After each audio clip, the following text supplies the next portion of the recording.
வேலை பார்த்து வந்த நம்ம கயத்தார் பகுதியைச் சேர்ந்த பாரதி நகர் பகுதியைச் சேர்ந்தவர்கள் காலங்காலமாக அந்த பணியில் ஈடுபட்டிருக்கிறார்கள்.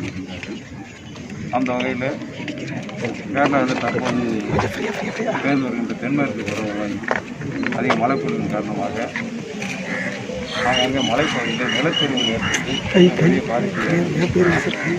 அந்த வகையில் இந்த மூணாவது பகுதியில் ராஜமலை பகுதியில் உள்ள எஸ்டேட் பகுதியில் உரிய பகுதியில் இருந்த நேரத்தில் 6ஆம் தேதி கடந்த 6ஆம் தேதி மாலை பகுதியில் இந்த நிலச்சரிவு ஏற்பட்டு ஒட்டுமொத்தமாக அங்கே வச்சிருந்த குடும்பங்கள் எல்லாம் மண்ணிலையும் புதைந்து வெள்ளத்தில் அடித்து செல்லப்பட்ட ஒரு போர நிகழ்வு நிகழ்ந்திருக்கின்றது. அதில் பாதிக்கப்பட்டவர்கள் தமிழர்கள் தான் அதிகப்படியான மக்கள் பாதிக்கப்பட்டிருக்கிறார்கள் என்ற நிலை ஏற்பட்டிருக்கிறது.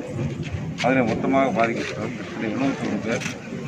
அதில் 43 பேருடைய உடல்கள் இன்று காலை வரை மீட்கப்பட்டிருப்பதாக அங்கிருந்து தகவல் வந்திருக்கின்றன. அதில் நமது கயத்தார் பாரதி நகரை சேர்ந்தவர்கள் மட்டும் 22 பேர்.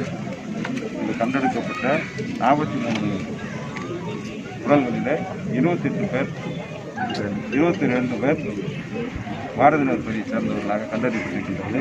மேலும் நமது கயத்தார் பாரதி நகர் பகுதியில் மேலும் 7 பேர் மீட்கப்பட்டு மருத்துவமனையில் சிகிச்சையில் இருக்கிறார். இன்னும் 28 பேரை தேடுகின்ற பணி நடைபெறுவதாக கேரள அரசு அங்கே உள்ள இடுக்கி மாவட்டத்தில் நமது மாவட்ட ஆட்சித்தலைவர் அந்த மாவட்ட ஆட்சித்தலைவர் தொடர்பு பேசியிருக்கோம். இங்கே எங்களுடைய செய்தி மக்கள் தொடர்பு அங்கே அந்த பகுதிக்கு இருந்து பணியாற்றியிருக்கிறோம். கடந்த 2 நாட்களாக அவர்களுக்கு இன்றைக்கு இங்கே 78 பேரை மீட்கின்ற பணி 5 மணிக்கு மேல் நேற்று தொடர்ந்து அந்த மழைப்பொழிவும் அதே சீதோட்ட நிலையும் பருவநிலையும் மிக மோசமான நிலையில் அங்கே இருக்கின்ற காரணத்தினால் 5 மணிக்கு மேலே மீட்பு பணிகளை ஈடுபட முடியாத சூழ்நிலை இருக்கின்றது.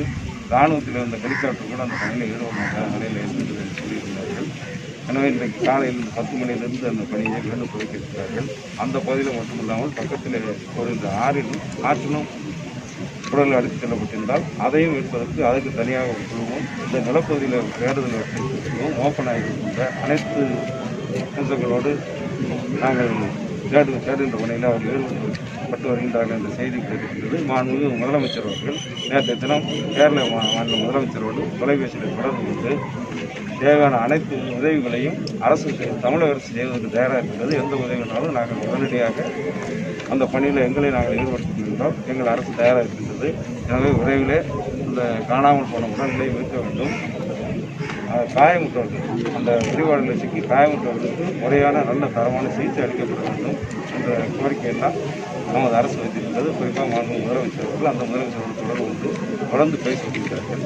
இந்த வகையில் என்னை உடனடியாக இந்த பகுதிக்கு அனுப்பி மாண்புமிகு முதலமைச்சர் அவர்கள் இங்கே உள்ள நிலைமைகளை கண்டறிந்து அறிக்கை மாவட்ட நிர்வாகத்தின் மூலமாக அறிக்கை கேட்டிருக்கிறார். நிச்சயமாக பாதிக்கப்பட்டவர்களுக்கு முழுமையாக தகவலாம் கிடைக்கப்பட்ட பிறகு இந்த நமது பாரதி நகர் பகுதியில் தமிழகத்தைச் சேர்ந்த நமது மாவட்டத்தில் வாழ்ந்த இந்த பாரதி நகர் பகுதியில் பாதிக்கப்பட்ட மக்களுக்கு தேவையான நிவாரண நடவடிக்கைகளை மாண்புமிகு முதலமைச்சர் கவனத்துக்கு நாங்கள் உதவியாக எடுத்து செல்வோம் என்பதை இந்த நேரத்தில் தெரிவிக்கிறேன்.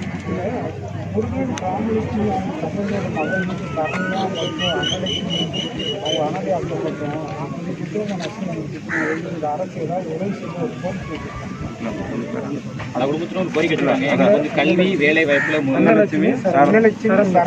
அந்த அன்னலட்சுமி அந்த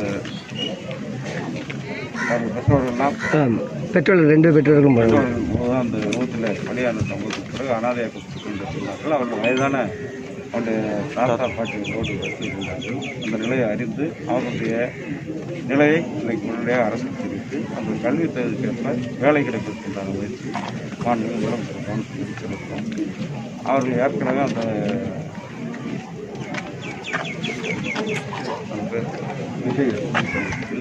விஜய் 14 பேர்